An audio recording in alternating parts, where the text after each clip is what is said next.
y dolorosa de nuestra historia reciente, analizada desde las claves de la historia, el sacrificio y la memoria. Como pastores, nuestra tarea es iluminar la historia con la luz de la fe, y este libro nos llama a una reflexión profunda. Una sociedad madura es aquella que no teme mirar su pasado, quiere mirar con verdad, no para reabrir heridas, sino para sanarlas. Nuestra oración hoy es precisamente para que la patria pueda reconocer la historia, toda la historia, sin caer en el resentimiento ni en la venganza. Que podamos aprender del dolor de aquellos años y ejemplo de hombres que vivieron el dolor extremo, cuyo sacrificio nos llama a la verdad y a la justicia, podamos vivir en la verdad y en el perdón, desde el perdón evangélico que se construye una paz auténtica y duradera, como nos enseña el siervo de Dios argentino del Valle de la Rabula. Oremos. Señor Jesucristo, te pedimos que bendigas este encuentro a cada uno de nosotros, a todos los presentes, particularmente a la familia del capitán Viola, que los sigas sosteniendo. Bendice esta iniciativa para que el camino de la verdad sane heridas y sirva para el encuentro en la justicia y en la paz. Danos la gracia de poder mirar el pasado con caridad, sin buscar revanchas ni venganzas, sino la justicia que brota del Evangelio. Que la memoria de todos los que sirvieron a la patria y de aquellos que sufrieron el sacrificio extremo, como el capitán Humberto Viola, nos mueva a construir un futuro de perdón y de paz.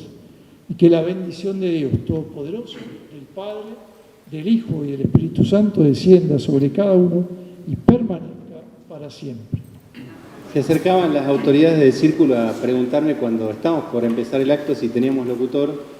Y digo que hoy no tenemos locutor por una razón. Nos inculcan en el mundo de hoy que todos somos prescindibles, pero hay gente que es imprescindible. Una de ellas es Gabriel Mirás, que estuvo presente con nosotros durante la presentación del libro del coronel Ibarzábal, pero bueno, sorpresivamente para muchos de nosotros Dios lo llamó, mandó el relevo y hoy no está. Por eso no quise que hoy hubiera locutor. Esto también es un homenaje a 3 personas especiales que hoy no están. La primera es Gabriel. No están físicamente, pero sí espiritualmente con nosotros. Por eso no quise que hubiera locutor hoy. Es un homenaje a Gabriel, que nos acompañó en tantos momentos, cuando todo era difícil, cuando todo era hostigamiento, en los actos de entablada, visitando a los presos. Silvia conoce bien de lo que estoy hablando porque fue un compañero de lucha impresionante, así que Gabriel, esto es en primer lugar por vos. En segundo lugar, por otra guerrera, que fue Mavi Picón. Hoy quisimos que estuviera la foto de ella con un ramito de flores junto a la bandera que está en custodia del círculo militar, que es la bandera que estuvo sobre el féretro del capitán Viola. Mavi no está físicamente, pero hasta su último suspiro luchó por la memoria de su esposo, de su hija y por la memoria de todos los que cayeron en esta guerra contra el terrorismo. Hoy está espiritualmente con nosotros, esto también es un homenaje a ella. Y para mí, vuelvo a decir, es muy difícil hoy porque siempre me acompañó mi esposa y hace 4 meses también sorpresivamente Dios la llamó, así que es muy difícil para mí estar hoy en este lugar que ella quería tanto, desde cuando me preparaba, que me acomodaba la corbata, la camisa, con esos gestos de amor que tenía permanentemente. Entendía perfectamente lo que hacía. Ella en su Colombia natal había perdido a su abuelo y a 2 de sus tíos a manos de la guerrilla, así que me apoyaba al 100%. Así que hoy tengo que decirle que está espiritualmente conmigo y que cuando Dios me mande el relevo ya nos vamos a encontrar y no nos vamos a separar más. Así que...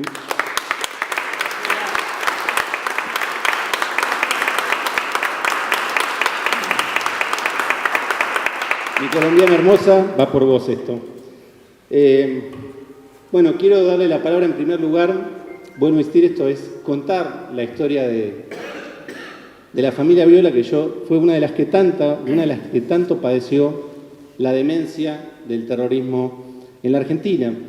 Cuando uno prepara estos libros, si yo les hablo del Capitán Viola, si les hablo de María Cristina, siempre se conoce el final por lo cruento y por lo tremenda que fue esa experiencia. Pero para nosotros también es vida, por eso cuando hacemos esta obra, como hemos hecho la de la Rabure, como hemos hecho la de Ibarzábal, queremos rescatar todo lo previo, o sea, cómo él era como papá, como hijo, como tío, y eso es lo que hemos tratado de explicar y de volcar en el libro. Pero bueno, antes de contarles un poco brevemente en qué consiste esta obra, a mí me queda la satisfacción que el día que uno no esté, las letras quedan. Escribir tiene algo para nosotros, para los escritores, de trascendencia. Creo profundamente en la trascendencia de lo espiritual, pero creo perfectamente en la trascendencia de las letras. Que cuando uno no esté, las generaciones que sigan van a poder saber quién fue el Capitán Viola, quién fue María Cristina, quién fue la gente que combatió y entregó la vida en Tucumán gracias a que esto quede escrito. Y esa es una de las alegrías, una de las satisfacciones más grandes que tenemos los escritores. Pero bueno, para esta presentación les ofrecí a la chica, para mí son las chicas, digamos, así la hemos recibido. Nos conocemos por primera vez en forma presencial acá, y gracias, como les decía, al esfuerzo de sus camaradas de la promoción y del círculo, han podido venir. Hemos hablado mucho por WhatsApp, pero recién ahora, hace una hora que los audios que nos veníamos mandando, los conocemos personalmente. Le ofrecí, no sé si alguna hora va a querer agregarse a Patricia, que se ofreció hablar, pero bueno, primero me parece importante que la escuchemos a ella, así que le doy la palabra a vos, Patricia. Bueno, buenas noches a todos. Voy a representar en esta ocasión a la familia Viola. Mi mamá era la hermana mayor de Humberto. Por lo tanto, era mi tío, son mis primas y soy testigo presencial del hecho luctuoso. Durante muchos años, la familia Viola, siempre respetando cada uno de los designios de mi tía Mavi, a quien respetábamos realmente mucho por todo el gran esfuerzo que hizo, era una mujer muy joven, cuando tuvo que enterrar a su marido, enterrar una hija, luchar por la vida de otra y tener la posibilidad de decir e ir en contra de los designios para aquellos que vilmente le decían: abortar. Estás pasando momentos muy difíciles. No vas a poder tenerla, Luciana. Y ella dijo, una vez más, que Dios disponga. Y Luciana hoy está sentada con nosotros, y es algo muy importante para la familia. Les cuento, primero agradeciendo a los compañeros de Humberto, porque nos dio la oportunidad de volver a hacer un viaje a las tres primas. Cuando Luciana tenía 16, Fernanda 21 y yo 26, le propuse a Mavi llevarlas a conocer Mar del Plata, lugar que yo ya había frecuentado. Y me dejó, lo cual era muy, pero muy importante. Y hoy es nuestro segundo viaje de primas. Y fue un reencuentro después de 34 años. Esa posibilidad se la debemos a Sebastián y se la debemos a ustedes. A la promoción 93 y a todos y cada uno de ustedes que hizo posible que estemos acá. Durante mucho tiempo en Tucumán, la muerte de Humberto fue proscripta. No podía haber ni siquiera una bandera argentina en su tumba y en el de María Cristina, ¿sí? Porque no nos olvidemos de María Cristina. En ese momento en Tucumán hubieron pocas personas valientes, que son aquellas que cuando no conviene levantan la cabeza, como bien dijo Sebastián en una ocasión que charlamos. Esas personas son Mariano Campero, el diputado Mariano Campero, en ese entonces intendente de la Municipalidad de Yerbabuena, Pablo Machiarola, intendente actual de Yerbabuena, el teniente coronel veterano de guerra, Oscar Jaimet, y José María Pose Pose, que es el actual director de la Casa Histórica de Tucumán. Muy pocas personas que alzaron su voz en un momento en que no se podía decir nada. Era muy triste. Muy triste, ¿por qué? Porque a Humberto lo asesinan por su vocación, pero él muere por amor. En ese entonces, y me cansé de escuchar cosas que no fueron verdad. Yo tenía 10 años, era una niña, sí, pero una niña criada con grandes. Y entendía un montón de cosas que quizás otros niños no lo podían entender. Ese 1 de diciembre de 1974, como era muy común, cuando podía Humberto, venía con toda la familia a comer sus ravioles en la casa del Ayacucho 233. Ahí vivíamos mi mamá, mi tío Tony, mi papá, mis abuelos y yo. En ocasión de ser 1 de diciembre, Tucumán es un lugar muy cálido, con mucha humedad, por lo tanto, nunca se sabe si llueve o no llueve. Y mi abuelo Tití, que siempre tuvo una disminución muy importante de su audición en uno de sus oídos, estaba entrando la mesa por las dudas lloviera. Mi mamá ella es traductora, era traductora pública nacional y teacher, pero le encantaba hacer vestidos para niños, ¿sí? Y ella estaba cosiendo en la parte de adelante, disculpen. De repente, como 1 de diciembre en ese entonces, se empiezan a sentir cohetes, lo que nosotros creíamos que eran cohetes, pero no, señores, no eran cohetes.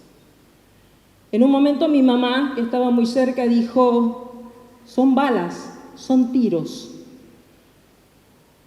Mavi había bajado del AMI 8 porque en el zaguán de la casa del Ayacucho había que poner unas maderitas para que pudiera subir el vehículo.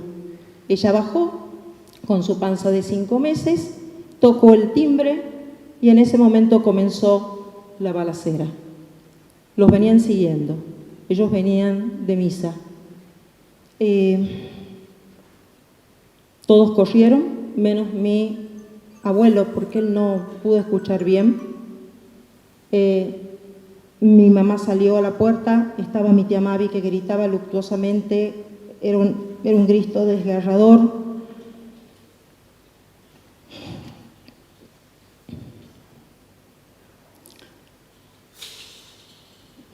Cuando uno es niño, somos invisibles, no nos vemos, pero estamos.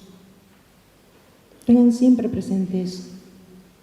Y me escabullí y vi cómo Humberto corría del AMI 8 sin ningún arma, sin llevar ninguna hija, como cobardemente se dijo en muchas ocasiones para tratar de justificar. Le tiran por la espalda a quemarropa, cae, golpea su cabeza con el cordón de la vereda, ensangrentado completamente, tirado. Baja alguien con un sobretodo, una itaca, un pelo negro largo, unos bigotes y los remata. Todo lo vi en primera persona, no me lo contaron, no es un relato. Mi abuela, la mamá de Humberto, mi abuela Bebebo, mi mamá y Mavi corrieron al AMI 8, porque otra cosa, señores y señoras, a las chicas les tiraron a matar. No fueron rebotes de ningún tipo de bala, y ya voy a fundamentar esto. Como nadie sabía que yo estaba ahí, en semejante cuadro, yo corrí hacia mi tío Humberto tratándolo de ver, tratándome de encontrar con su mirada. ¿Por qué me quería encontrar con su mirada? Les cuento cómo eran los Violas, los 3 hermanos. Cuando querían algo, Y mi abuela decía no. Mi mamá se encerraba en el cuarto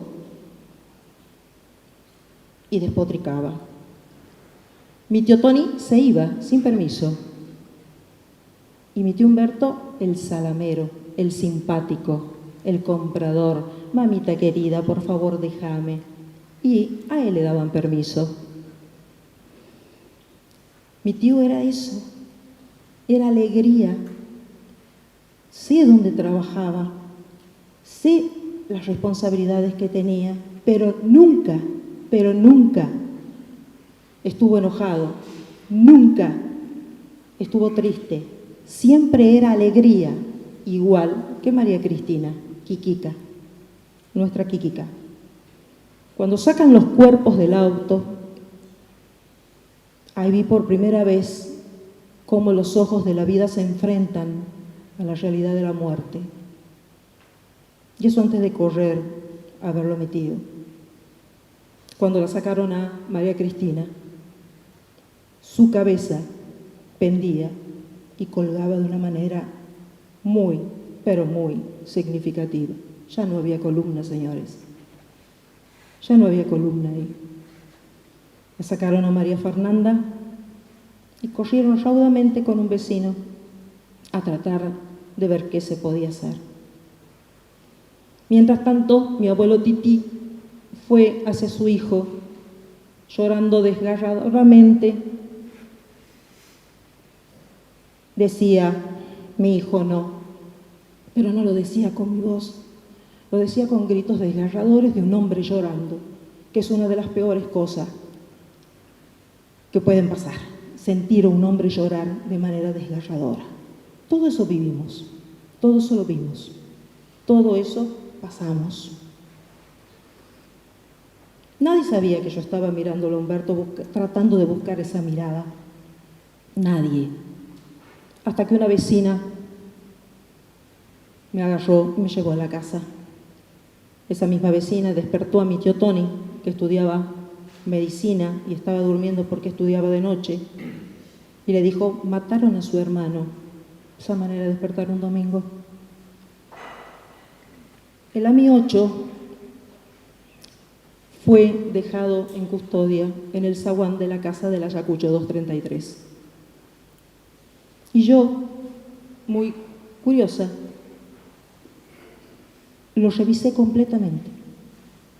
Yo soy profesora de matemática y física jubilada y quizás estudié eso para ver la trayectoria de los proyectiles. Un proyectil, el primero, pasó exactamente por el lugar de Humberto e impactó en el asiento de Mavi. Era un claro mensaje. Mavi estaba parada viendo todo. No la quisieron matar, quisieron que quede viva, como testigo vivo de este horror. ¿A qué precio? Fue espantoso. ¿Qué pensaba Humberto cuando corría sin ninguna arma, teniendo en su guantera un montón? Él solo quería ser el objetivo para salvar a su familia. Por eso a él lo asesinan por su vocación, pero él muere por amor, para salvar a su familia. Y allí no terminó, allí terminaron la vida de Humberto y de María Cristina. Pero ahí comenzó todo para nosotros, hasta el día de hoy y hasta el último día que vivamos. Fernanda, con sus 5 añitos, 8 operaciones en la cabeza. Y la última, recuerdo muy claro, cuando le dijeron, sostener a la madre afuera, le tenemos que acomodar los alambres que le sostienen la prótesis. Ella ya no soportaba ninguna, pero ninguna anestesia más. Era sin anestesia. Los alaridos de Fernanda, no me los voy a olvidar. Los alaridos de su madre, tampoco me los voy a olvidar. El olor del AMI 8, tampoco me voy a olvidar. Los ruidos, los cohetes tampoco me voy a olvidar. Por eso no me gustan los cohetes de las fiestas, no me gustan los fuegos artificiales, porque para mí tienen otra connotación. Y ahí comenzó el duelo que no pudieron hacer mis abuelos, porque no lo pudieron hacer. Los escuché en una charla que tenían con mi abuelo y decían: Tití, abuelo Tití y abuela Bebebo, Tití, tenemos que sostener la Mavi, tenemos que sostener esta familia, lo que queda. No hicieron, señores, ningún duelo y se murieron sin hacerlo, porque sostuvieron hasta el último aliento, integrando, sosteniendo, amando, perdonando, lo mismo que hizo mi tía Mavi. Jamás, jamás hemos sentido una palabra de odio, jamás. Por eso es que yo, cuando a veces escuchaba a ciertas personas como Eve de Bonafini hablar con tanto odio, yo no podía entender. Porque ni pasándonos lo que nos pasó, nunca sentimos odio, porque nos criaron así, en el amor, en el perdón, en la libertad. Valores que son muy importantes y que hoy faltan bastante. Luciana, la hija que estaba en la panza. Luciana no tuvo la oportunidad, señores, de encontrarse los ojos de su padre nunca. Para uno verse reflejado y sentirse parte, necesita mirar a los ojos, no importa que sea un bebé. Ella no tuvo esa oportunidad. Se la quitaron y creció en un segundo lugar, porque Fernanda era la prioridad, Fernanda era la herida. Y ella creció en silencio, sin conocer un padre, sin poder encontrarse en la mirada con el padre y siendo segunda. Es muy, pero muy importante el contexto en que cada una creció. María Cristina, ¿qué decirles? Humberto amaba ser militar. Él quería ser militar desde los 13 años. No tenía un perímetro de tórax adecuado y temía no poder entrar. Hacía ejercicios, como bien dijo Fernanda, para tratar de ensanchar su tórax y que fuera admitido. Porque él siempre quiso ser militar. ¿Por qué? No sabemos, pero en la familia Viola se respeta y se da libertad a que cada uno elija lo que quiera hacer con su vida y las decisiones que quiera tomar. Siempre se apoya, siempre que sea estudio, siempre que sea trabajo, es una inversión. Y eso fue siempre. Humberto amaba lo que hacía. Tenía 33 años cuando lo mataron. Muy joven. Nosotros hoy tenemos 50, 56 y 60 años. Tuvimos oportunidades que ellos no la tuvieron. ¿Y por qué? Porque hacía daño al PRT-ERP. ¿Qué hizo Sebastián con este libro? ¿Por qué es importante para nosotros este libro? Porque nos permitió conocer a un Humberto que no conocíamos. Porque él se entrevistó con gente que ha tenido relatos muy bonitos. Se publicó las notas de Humberto y cómo se fue superando en sus promedios y en sus días de arrestos, aunque en el 4º año no puedo decir lo mismo. Era un Viola, era obediente, pero decidía. Era libre, porque fue criado libre. Sebastián nos permitió conocerlo como militar, como compañero, como camarada, en su trabajo, porque él no hablaba de su trabajo cuando venía a comer con la familia Viola. Él nunca nos traía un problema, un peligro, una duda. Él siempre nos sostenía. Todo va a estar bien, quédense tranquilos. Eran tiempos muy feos, pero muy feos en todo sentido. Y la verdad que gracias, Sebastián, porque conocimos a un padre y a un tío que se superó constantemente,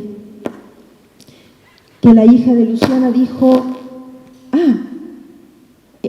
el abuelo era como yo. Es decir, ¿cómo trasciende un libro que nos permite, de alguna manera, a aquellos que han nacido después, identificarse? O sea, hasta eso se logró con el libro. Señores, Humberto para nosotros era parte de nuestra familia. Era muy querido, muy vivaz. Muy joven se lo llevaron, 33. Cristina, una mártir, 3 años. Nunca le pudieron poner un vestido de mi mamá porque su columna no lo respetaba, no podía ya. La velaron con mortaja. Los militares, cuando pasaban por el féretro de Humberto, él murió en su ley, aunque no era en el momento de combates, sino en un acto civil. Pero María Cristina no. Y no fue un daño colateral, no fue un error, no fue un rebote de nada, señores. A María Cristina Viola Picón la mataron. A María Fernanda no lograron matarla, pero también era objetivo. La única persona que no era objetivo era Mavi, porque era la testigo viviente para meter miedo, para decir, no sigan, nosotros podemos más. Señores, agradecemos profundamente todas estas posibilidades y que a pesar de que ya han pasado 50 años, la memoria de Humberto y de María Cristina está viva. Le agradecemos a Sebastián Miranda que cuando ya no estemos acá, alguien lo pueda leer, porque el relato parcializado fue espantoso. Lo vivimos en todos los ámbitos que nos desempeñamos. Creo que la mejor manera de hacer honor a su legado es dar a conocer esta verdad parcializada, contando los hechos tal como fueron, para que las personas que lean tengan la oportunidad de decidir con libertad qué es lo que ha pasado en ese entonces y qué es lo que pasó después. Cada uno va a tomar la decisión y de esa decisión se tiene que hacer cargo, como nosotros nos hicimos cargo, la familia Viola, de tratar de mantenernos unidos, de mantener vivo su legado, que su muerte no haya sido en vano. Una cosa por la cual agradezco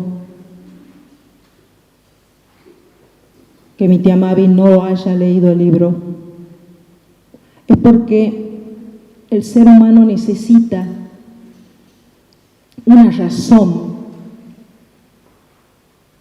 para una pérdida. Se le hace más liviana. Es decir, mi hija murió, pero pasó tal cosa. O sea, no fue una muerte en vano. Eso ayuda.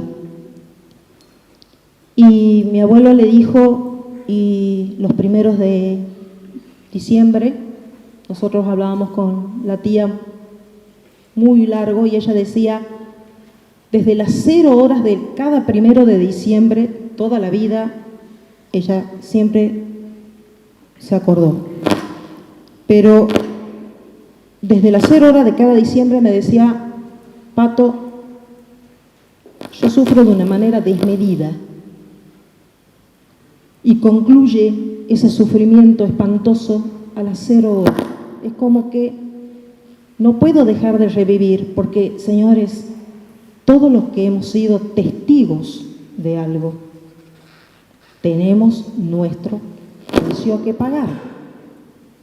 No es fácil ser testigo, no es cómodo, nadie lo elige, pero es lo que nos tocó.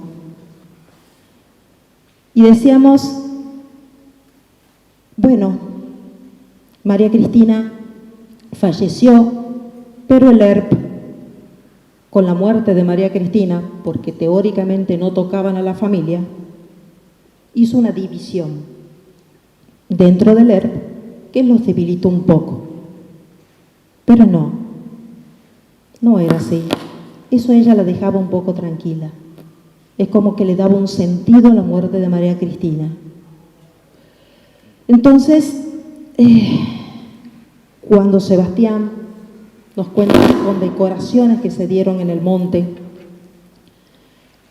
que las personas eran personas muy preparadas para matar a Humberto, no eran, entre comillas, perejiles.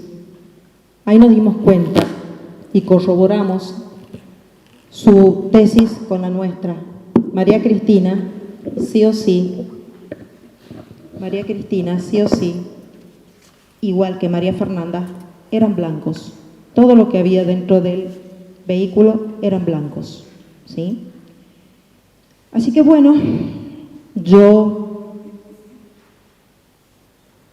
voy a leer un pedacito en la página 200. Les recomiendo el libro de lectura continua, de hablar con las generaciones más jóvenes para contarles nuestra parte, que fue sesgada durante años, nuestra parte, pero no solo lo que pasó, sino qué pasó con nosotros después de eso, cómo nos sentimos, qué hicimos con nuestras vidas, cómo salimos adelante. Porque ese es nuestro legado, ese es nuestro testimonio. No lo que pasó el 1 de diciembre de 1974 en el caso de la familia Viola y muchas otras cosas que han pasado en sus vidas, sino qué hicimos con lo que pasó, porque allí comenzó todo.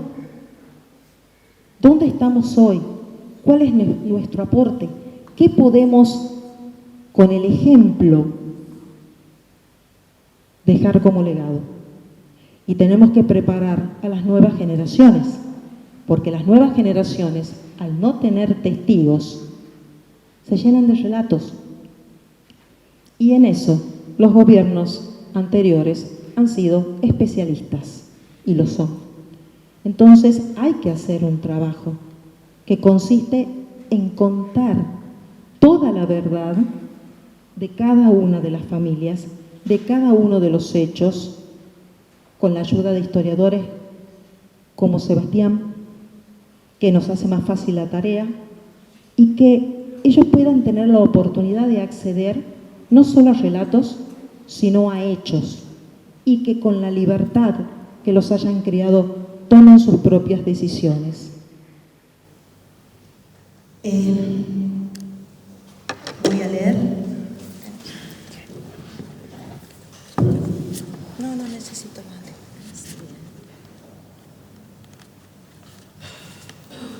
No necesito. En todas las preguntas que me hice, cada respuesta que encontré, solo esta: el pasado lo dejo a la misericordia de Dios, el futuro a su providencia.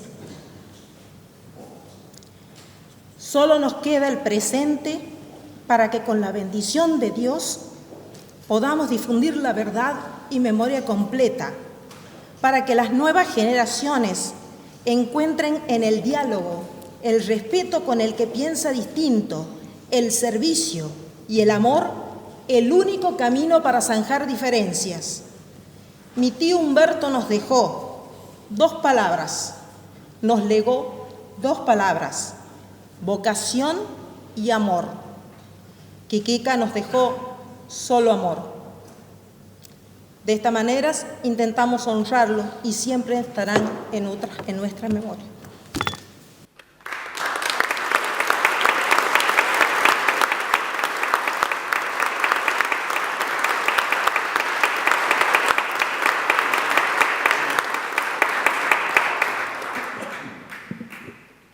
Buenas noches.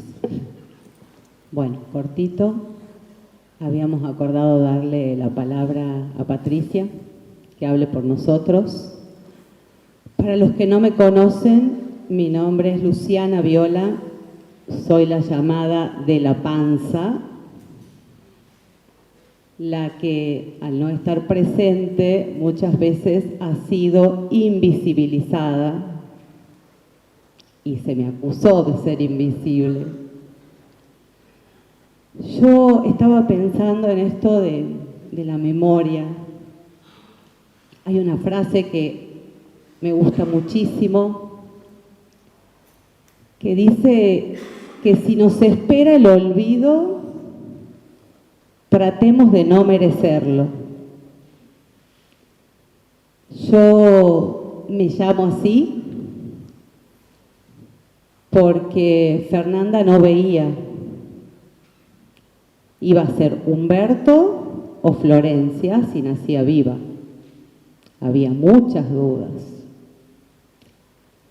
Y al nacer había una promesa a la Virgen de Santa Lucía. Por eso mi nombre es Luciana. Y Luciana viene de luz. Y yo, en mi vida, decidí, siguiendo esto de la vocación, ser psicóloga y llevar luz a aquellas personas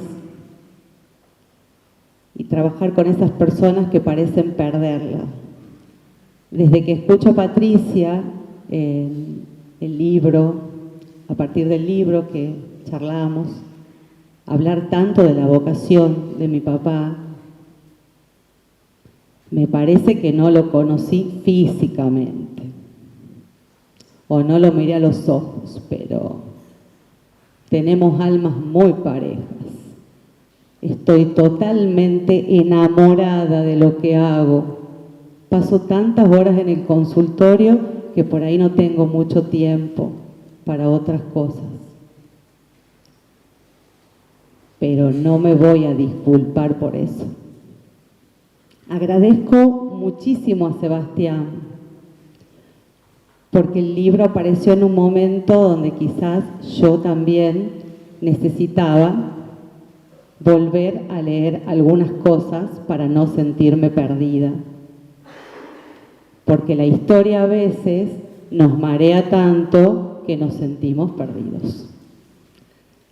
Y antes de venirme no traje el libro porque en mi casa lo dejaron ahí en el cuarto de la ya no tan adolescente, hija que tengo, que ya sabe que hemos salido inteligentes como el abuelo, dice. Les quiero decir que el libro habla de antes, habla del acontecimiento, pero el después ha sido bastante importante y bueno, acá les quiero contar un chisme, y es que una persona muy querida de mi mamá, cuando se enteró que yo viajaba, me dijo, ¿1 de octubre? Sí. Bueno, hace años atrás, un 1 de octubre, le hacíamos las despedidas de soltera a las compañeras de la escuela normal, porque se casaba. Bueno, yo creo que ella y ellos y todos nuestros ángeles de la guarda siempre nos acompañan desde otro lugar, desde otro plano. Quiero agradecerle muchísimo a la promoción porque para nosotras es un poco ver el reflejo del papá.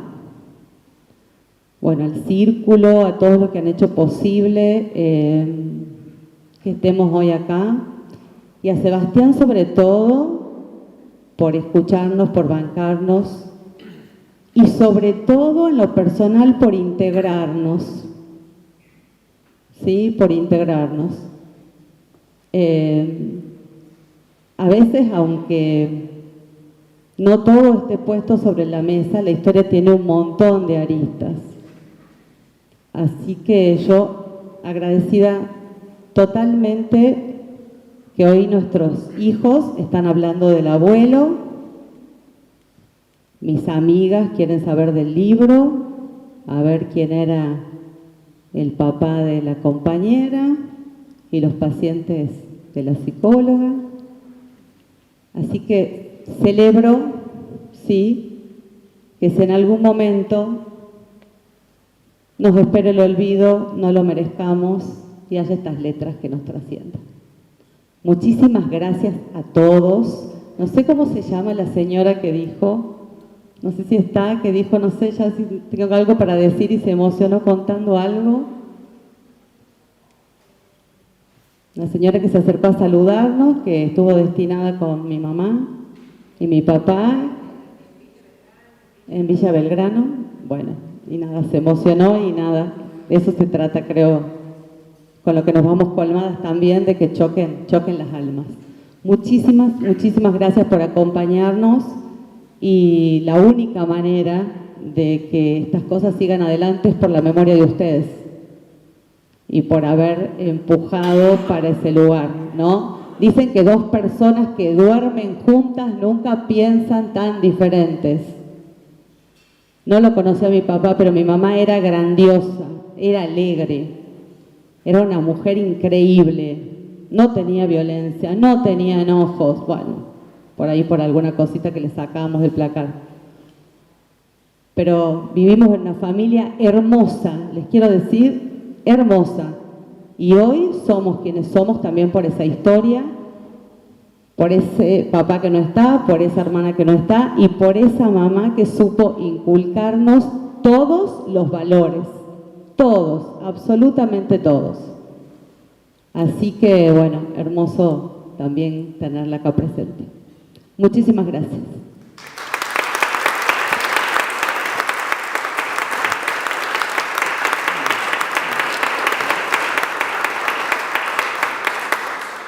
Bueno, María Fernanda dice que habla mucho, que la han escuchado mucho, entonces no que...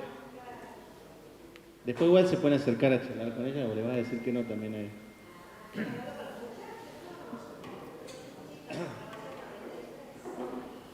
Bueno, esto es la historia viva, cuando estos psicópatas, porque fueron psicópatas, una persona que se para con una escopeta frente a un auto con dos nenas en el asiento de atrás, es un psicópata, y psicópata es el que le llenó la cabeza de ideas para que llegue a hacer esto.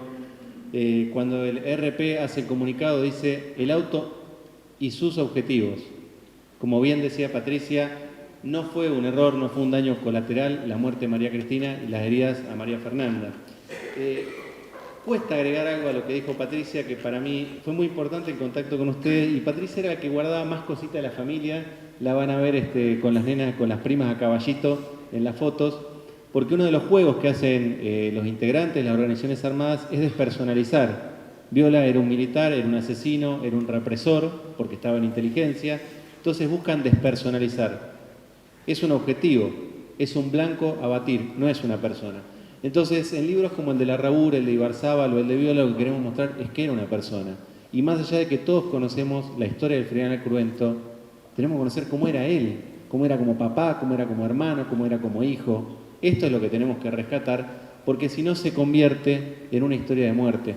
Y hasta ahora yo escuché una parte referida a la muerte, pero también estoy viendo a 3 personas llenas de vida que pudieron superar, llevan ese dolor en el alma, pero pudieron superar o llevar adelante familias, parejas, tener hijos, a pesar de haber vivido eso. En el año que nacía Humberto Viola en San Miguel de Tucumán, uno empieza a encontrar coincidencias porque Arturo cursó los estudios primarios en el Colegio Bartolomé Mitre, el mismo que cursó el primario de tu papá, que estaba muy cerquita de la casa donde nació tu papá también. Y uno empieza a encontrar las coincidencias. En 1960 ingresa al Colegio Militar y ese primer año se produce otro daño colateral, que es el asesinato de Guillermina Cabrera. Estos eran los daños colaterales de estos psicópatas. Egresa como infante y va a pasar por distintos destinos a lo largo de nuestro país. Voy a leer algunos: el Regimiento de Infantería de Montaña 20, que está en Jujuy, donde hay Federico Gaueca, que se contactó conmigo tan amablemente, que además es un glorioso veterano de Malvinas. Me contaba los recuerdos, las aventuras cuando iban a comer a los restaurantes y casi estaba al borde del infarto el dueño por la cantidad que comían eso. Vieron que dicen que el cadete siempre tenía hambre y sueño. Bueno, evidentemente el subteniente también, porque me contaban esas anécdotas también, ¿no? Está la foto de la cruz que le regaló a él con motivo para su casamiento, que él atesora en su casa con ese cariño, con ese afecto que solo los hombres de arma conocen, de lo que es el sentimiento de camaradería, que hace que 51 años después de la muerte de Humberto, sus camaradas estén acá firmes, respaldándolo y recordándolo. Pasó por Santa Fe, por la Escuela de Suboficiales Sargento Cabral, por el Batallón Logístico 3 de Cursucatiá, por el Comando de la Quinta Brigada en Tucumán, por la Escuela de Inteligencia en 1973 y en 1967 se casó con María Cristina Picón. Uno se puede preguntar, y esto es uno de los ejes del libro, cuando a Humberto lo matan estaba integrando el destacamento 142 de inteligencia en Tucumán y no lo eligen al azar. Fue un trabajo muy intenso el tratar de dar con los responsables que tienen nombre y apellido. 23 guerrilleros, terroristas, psicópatas del RP intervinieron en el asesinato de él. Entre ellos, 2 que llegaron a ser jefes de la Compañía de Monte. Imaginémonos, y esto es sentido común, que cuando había que matar a alguien, mandaban algunas personas, pero no mandaban mucha gente de jerarquía, porque siempre estaba el peligro de que esa gente que iba a cometer el asesinato también resultara muerta. ¿Quién lo mata? A Humberto Viola y a María Cristina. El máximo responsable es el peor criminal que conoció la historia argentina, que fue Mario Roberto Santucho. Espero que empecemos a preparar los homenajes el año que viene para el capitán Leonetti, que muere abatiendo a este delincuente, a este asesino y a este criminal. El año que viene va a ser 50 años. El que comanda el grupo va a ser Hugo Irurzún. Hugo Irurzún, alias Capitán Santiago. Después lo vamos a encontrar comandando a los terroristas en el combate de Pueblo Viejo, en el que matan al Capitán Cáceres. Lo vamos a encontrar comandando a los terroristas en el combate de Manchalá. Lo vamos a encontrar después dirigiendo los anillos de contención durante otro aniversario importante este año, la batalla de Monte Chingolo, el 23 de diciembre de 1975, y lo vamos a encontrar como uno de los asesinos del expresidente nicaragüense Anastasio Somoza en Paraguay. Y va a resultar ahí abatido por las fuerzas paraguayas, es decir, no era un perejil, era el comandante de la Compañía de Monte. Otro de los que interviene es Leonel McDonald, el último comandante de la Compañía de Monte, abatido en 1976 en el combate de encuentro de Solco. Es decir, tenemos dos comandantes de la Compañía de Monte. Germán Sueldo, Julio César Abad, una de las principales figuras del RP en Tucumán, Federico Stegmayer, el boliviano Wilfredo Contrasiles, Rubén Estrada, que era chileno, Svante Grande, que era sueco. En noviembre se había fundado la Junta Coordinadora Revolucionaria, con lo cual el ejército argentino combatió a una organización internacionalista. Tuvo que combatir contra guerrilleros de distintas nacionalidades. Ricardo José Zucaría Hit, Hugo Fernando Palomino Sánchez, Martín Paz, Abel Herrera, Francisco Antonio Carrizo, Rubén Emperador, Fermín Ángel Núñez, Pascual Ignacio Núñez, Rubén Clemente Ferreira, Ángel Oscar Villavicencio, Francisco Armando Aranda Pereira, Juan Eugenio Aranda Pereira, Miguel Norberto Vivanco, Rolando Oscar Figueroa, Florencio Nieva. 23 extremistas. La justicia tiene los nombres. 20 han muerto, 3 quedan vivos. Queremos pedirle a la justicia que estas personas, porque lo de Humberto y María Cristina Viola fue un crimen de lesa humanidad, la justicia haga de una vez lo que tiene que hacer y los ponga presos. No es venganza, es justicia. Esta gente mató a un hombre indefenso, a un hombre que estaba de civil, que no estaba armado, y a una nena de 3 años. Son gente de edad avanzada, tienen que estar presos igual. Los disparos iniciales tuvieron nombre y apellido. Francisco Carrizo, Rubén Emperador, Rolando Figueroa y Julio César Abad. Se pararon delante de un AMI 8, de un auto que es lo más parecido a un Citroën ahora, sin apoyacabezas, enfrente del capot y tiraron un escopetazo con 2 nenas atrás. A las nenas las fueron a matar. Es un verso, es una mentira del ERP que no fueron a matarla. ¿Por qué lo digo? Porque lo que estaba haciendo el capitán Viola en el destacamento 142 de inteligencia era desarmando la estructura del ERP en San Miguel de Tucumán. Cuando después uno lee las 2 obras que va a escribir el primer comandante de la Operación Independencia, general Adel Vilas, Vilas dice, lo primero no es ir al monte, lo primero es desarmar todas las estructuras de apoyo del ERP en San Miguel de Tucumán. Cuando la compañía de monte se estaba lanzando y estaba creciendo, el que estaba desarmando la estructura de la compañía de monte en San Miguel de Tucumán era el destacamento de inteligencia 142. Por eso lo fueron a matar a él terroristas con muchísima experiencia, y por eso fueron a dar un mensaje a los otros hombres que portaban el uniforme de que iban a matar a las hijas frente a la esposa. No fue un daño colateral. Ellos hablan del objetivo. Como decía Patricia, cuando Humberto sale del auto, previamente a salir, este hombre, Wilfredo Contrasiles, el boliviano del ELN, mete una ametralladora con las nenas atrás por la ventana del vehículo y le dispara una ráfaga que lo hiere en el pulmón. En ese momento, para proteger la vida de sus hijas, como el héroe que fue, no fue una víctima del terrorismo, Humberto Viola fue un héroe que murió defendiendo a sus hijas, yendo a hacer una actividad familiar, después de participar de la Santa Misa ese domingo, le siguen tirando. Lo hieren, cae boca arriba sobre el pavimento y es de vuelta Wilfredo Contrasiles el que con ese hombre indefenso tendido en el piso se acerca con un revólver calibre 38 y le dispara en la cabeza. Y después es Carrizo el que, para terminar la faena, le tira un disparo de escopeta. Mientras él sale corriendo, le van tirando y son esos los disparos que la hieren a María Fernanda. Los disparos iniciales hechos por estos sujetos son los que matan en forma instantánea a María Cristina. El ERP comunica, el automóvil operativo se aproxima a la misma altura que el objetivo y el auto y sus ocupantes, quedando medio auto adelantado. El blanco y sus ocupantes, dicen. Los ocupantes, no el ocupante, era el blanco. Lo fueron a matar y la fueron a matar a las chicas. Fue un trabajo complicado el ubicar los nombres de estas 23 personas, pero los ubiqué en el libro. O sea, la justicia tiene material para trabajar con nombre y apellido. Como decía Patricia, el ERP, en una serie de mentiras, como se caracterizan las publicaciones del ERP, Arnold Kremer, alias Luis Matini, Santucho, todos los seguidores dicen que Santucho le agarró una especie de crisis nerviosa que destituyó al que había comandado la operación. Es mentira, porque en las fotos que el ejército captura en el combate de Manchalá, se encuentran, son una de las más difundidas del RP, las imágenes de la entrega de condecoraciones y de grados en el monte que se hacen el 15 de diciembre del 74. El primero es el ataque a la familia Viola, el 15 se entregan 11 de los 23 terroristas van a recibir grados en el monte, 11 de los que habían participado en el asesinato, entre ellos el comandante de la operación, Hugo Ursul, que es confirmado como comandante de la compañía de monte. Si Santucho estaba tan desesperado, tan arrepentido por este error, no le hubiera entregado grados a 11 de los 23 terroristas que participaron en el asesinato. Fue otro trabajo bastante complicado, con las fotos, con historiadores, con las investigaciones, ver la carita, identificar a cada uno de los delincuentes, de los terroristas, de los psicópatas que fueron condecorados en pleno monte. Así que es mentira que el ERP se arrepintió. El ERP siguió matando, y una de las cosas que trabajo en el libro es que el caso de María Cristina, las heridas a María Fernanda no fueron un caso aislado. Ya hay varias publicaciones que nos muestran dos cosas. Por un lado, la muerte sistemática de menores a manos de las organizaciones armadas, entre ellas el RPI Montañero, y el uso de menores. Van a poder ver algo que es público, que son las fotos de los guerrilleros del ERP en la compañía de monte y los niños formados. No solamente las organizaciones armadas mataron niños, mataron criaturas, y también hay que leer al máximo referente.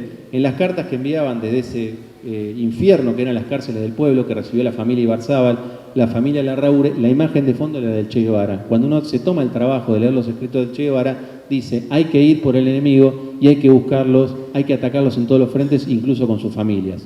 El máximo referente del RP era Ernesto Guevara de la Serna, que era el que decía que había que ir contra las familias de estos blancos, de estos enemigos. Así que es mentira que fueron un daño colateral. A las chicas las fueron a matar y a Humberto lo matan por estar desarticulando todo el aparato de la compañía de monte en San Miguel de Tucumán, por llevar el uniforme del ejército argentino.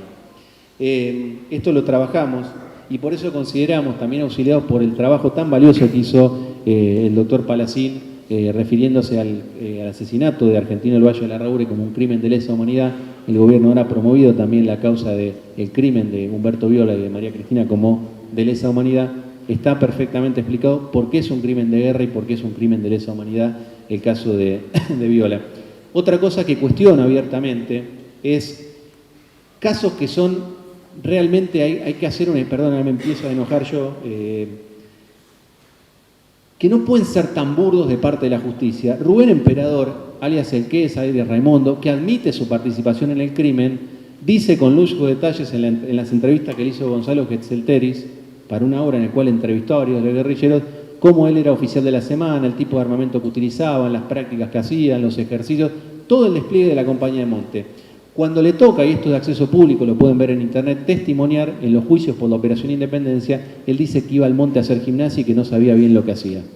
Lo peor no son las mentiras de este delincuente, de este criminal que murió hace un tiempo, sino que la justicia tome como válido el testimonio de una persona que 3 años antes decía cómo usaba la Madsen, el FA, la pistola 1125, la 38, cómo era oficial de la semana, todo lo que hacían, y después diga que en realidad él iba a hacer gimnasia al monte, como si fuera una especie de Boy Scout de fin de semana. Pero la justicia, sin embargo, increíblemente, en los juicios por la Operación Independencia, tomó como válido el testimonio de este criminal.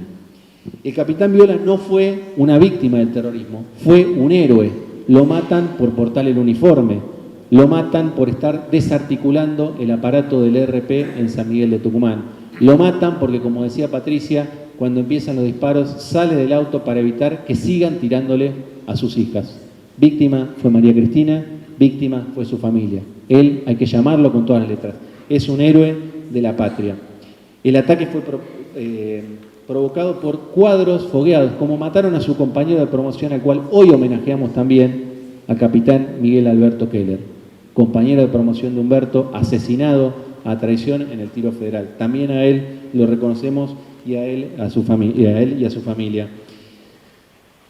Yo quiero cerrar estas palabras con algo que también dijo Patricia allá, que a la pérdida del padre, del tío, de la hermana, las familias tuvieron que agregar una sociedad que los ignoró. Tuvieron que agregar, y esto lo saben la mayoría de los veteranos en la guerra contra la subversión, una sistemática campaña de difamación y de mentiras que los ignoró, que llegó a la canallada de demoler el monumento a los héroes de Manchalá, que llegó a la canallada de prohibir el izamiento de la bandera argentina sobre la tumba del capitán Humberto Viola. Es hora de que nosotros, las agrupaciones que están acá, veo a Fabita, a FIAPA, todos los que vienen trabajando en esto, sigamos diciendo basta a esta campaña de mentiras. Y también lo voy a decir públicamente porque me lo venía evitando de decirlo en el círculo, ya tenía ganas. Basta, general Balsa, de seguir denigrando a sus compañeros. Negar la existencia de una guerra revolucionaria es negar la muerte de María Cristina, es negar la muerte del capitán Viola. Basta de denigrar a sus camaradas con sus declaraciones. Ya cansa, harta. Y a veces duele más justamente esta actitud de parte de lo que supuestamente es propia tropa. De el rival, del contrincante, uno lo espera, pero no de la propia tropa. Y esto quizás es una de las cosas más tristes. Acá hay organizaciones que vienen luchando hace mucho para que esto no siga pasando, y nosotros hoy veo emocionado un grupo de argentinos y de argentinas bien paridos que viene a recordar esto y a buscar la verdad completa.